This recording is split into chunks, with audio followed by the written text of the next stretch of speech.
दोस्तों, हमारा देश पौराणिक समय से ही ऋषि मुनियों की तपस्थली रहा है। हिंदू धर्म ग्रंथों में कई ऐसे ऋषि महर्षियों का वर्णन मिलता है फ्रेंड्स, जिन्होंने अपने तपोबल से मानव जाति के कल्याण के लिए कई तरह के काम किए। तो वहीं कई ऐसे ऋषि भी हुए फ्रेंड्स, जिनकी शक्ति से देवराज इंद्र को भी डर सताने लगता था कि कहीं उनसे देवराज की पदवी उनसे कोई छीन न ले।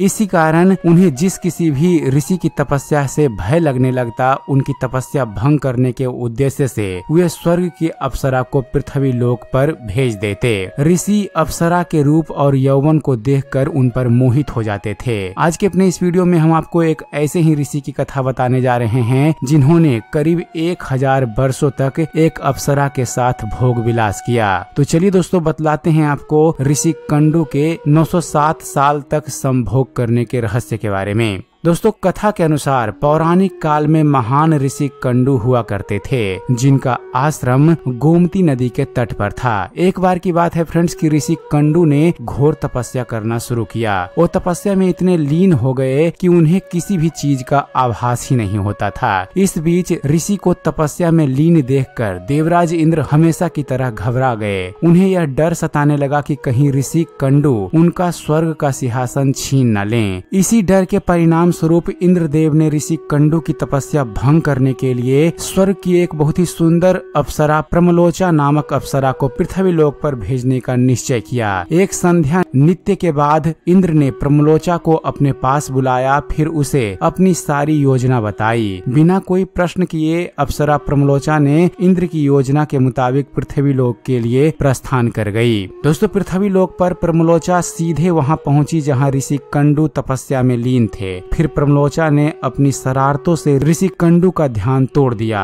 उसके बाद जैसे ही ऋषि की नजर अप्सरा प्रमलोचा पर पड़ी, तो वे उसके रूप और सौंदर्य को देखकर उस पर मोहित हो गए और उसे अपने साथ लेकर मंदराचल पर्वत की गुफाओं में चले गए। उसके बाद ऋषि कंडू प्रमलोचा के सौंदर्य में इतना खो गए फ्रेंड्स कि वो 100 से अधिक वर्षों तक उसके साथ भोग विलास करते रहे। 100 वर्ष बाद एक दिन अप्सरा प्रमलोचा ने ऋषि कंडू से कहा कि हे ऋषि, अब मैं स्वर्ग लोक वापस जाना चाहती हूँ, इसलिए आप मुझे खुशी खुशी विदा कीजिए। अप्सरा के मुख से जाने की बात सुनकर ऋषि कंडू उदास हो गए और उन्होंने कहा कि हे देवी, अभी थोड़े दिन और रुक जाती तो अच्छा होता। ऋषि को उदास देखकर अप्सरा प्रमलोचा पृथ्वी लोक पर और रुकने को मान गई। फिर ऋषि कंडू ने अगले 100 वर्षों तक उसी गुफा में अप्सरा के साथ भोग विलास किया। फिर 100 वर्षों के बाद एक दिन प्रमलोचा ने ऋषि कंडू से कहा कि हे मुनि, मुझे पृथ्वी लोक पर आए हुए बहुत समय हो गया है, अब तो आप मुझे स्वर्ग लोक जाने की आज्ञा दें। ऋषि कंडू उसकी बात सुनकर फिर व्यथित हो गए। बोले, हे देवी, अभी कुछ समय और रुक जाओ, फिर चले जाना।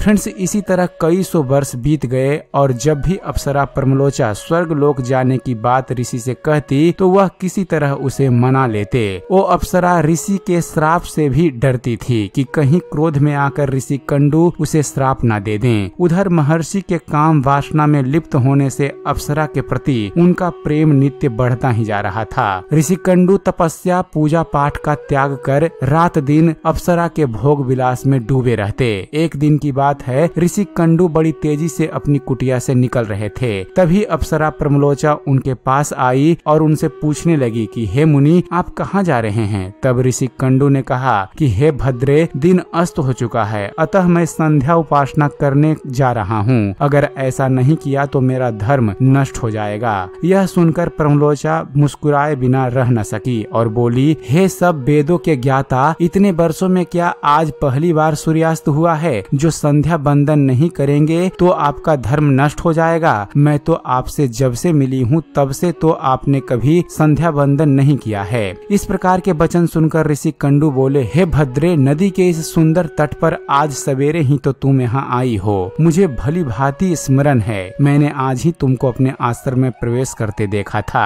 अतः अब दिन के समाप्त होने पर संध्या काल हुआ है, मुझे तो लगता है कि तुम मेरा उपहास कर रही हो। तब प्रमलोचा ने ऋषि से कहा कि हे ब्राह्मण श्रेष्ठ, आपका यह कथन सत्य है कि आपके आश्रम में मैं सवेरे आई हूँ, परंतु आज नहीं। जिस सुबह मैं यहाँ आई थी उस समय को तो कई सौ वर्ष बीत चुके हैं। यह सुनकर महर्षि कंडू घबरा गए और बोले कि हे सुंदरी, मुझे सही सही ही बताओ, तुझे मेरे साथ रमन करते कितना समय बीत चुका है। तब प्रमलोचा ने बताया कि आपको मेरे साथ रमन करते हुए 907 वर्ष 6 महीने और 3 दिन हो चुके हैं। यह सुनकर ऋषि कंडू हैरान हो गए और बोले, हे प्रिय, क्या तुम सत्य कह रही हो या फिर मेरे साथ कोई मजाक कर रही हो? मुझे तो ऐसा प्रतीत होता है कि मैं तुम्हारे साथ एक दिन ही रहा हूँ। तब अप्सरा प्रमलोचा बोली कि हे ब्राह्मण, मैं आपसे झूठ कैसे बोल सकती हूँ, वो भी उस समय जब आप अपने धर्म मार्ग का अनुसरण करने के लिए तत्पर होकर मुझसे पूछ रहे हो। मैं यहाँ किसी के कहने से आई थी। ऋषि, आप क्रोधित ना हो, मैं आपको सारी घटना का सत्य बताती हूँ, परंतु हे ऋषि, मेरा इसमें कोई दोष नहीं है, इसलिए मुझे क्षमा कर दीजिएगा। तब ऋषि कंडू ने कहा कि जल्दी बताओ, तुम्हें यहाँ किसने भेजा था? तब प्रमलोचा ने कहा कि आपकी तपस्या से देवराज इंद्र को डर लगने लगा था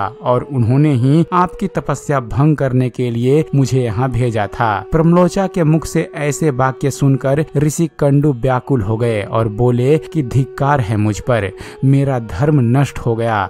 एक स्त्री ने मेरी बुद्धि को भ्रष्ट कर दिया। इस स्त्री के संग से मेरा समस्त जीवन का तप नष्ट हो गया। इसलिए हे पापिन स्त्री, अब तू जहाँ चाहे जा सकती है, क्योंकि तुझे इंद्र ने जिस कार्य के लिए भेजा था वह कार्य संपन्न हो गया। तूने मेरा तप नष्ट कर दिया है। महर्षि को इस तरह से क्रोधित देख प्रमलोचा भय से कांपने लगी, जिस वजह से उसका पूरा शरीर पसीने से भीग गया था। उस समय ऋषि ने जो गर्भ प्रमलोचा में स्थापित किया था वह भी अप्सरा के रोम छिद्रों से निकलकर पसीने के रूप में उसके शरीर से बाहर आ गया। अप्सरा प्रमलोचा के पसीने से वायु ने उस गर्भ को इकट्ठा किया और वृक्षों ने उसे ग्रहण किया। सूर्य की किरणों से पोषित होकर वह धीरे धीरे बढ़ने लगा। फिर समय पूरा होने पर उस बिछाग्र से मिरीसा नामक कन्या उत्पन्न हुई, जो ऋषि कंडू, सूर्यदेव तथा वायु की पुत्री कहलाई। तो दोस्तों, यह थी कथा महर्षि कंडू और अप्सरा प्रमलोचा की। उम्मीद करते हैं फ्रेंड्स आप सभी को हमारा वीडियो पसंद आया होगा। वीडियो पसंद आया हो तो वीडियो को लाइक और शेयर करना मत भूलिएगा, और ऐसे ही धर्म और इतिहास से जुड़े हुए ज्ञानवर्धक वीडियो देखते रहने के लिए आप हमारे चैनल ज्ञान मंथन को सब्सक्राइब जरूर कीजिएगा। आप हमारे चैनल को सब्सक्राइब कीजिए और देखते रहिए, जानते रहिए। धन्यवाद। जय हिंद।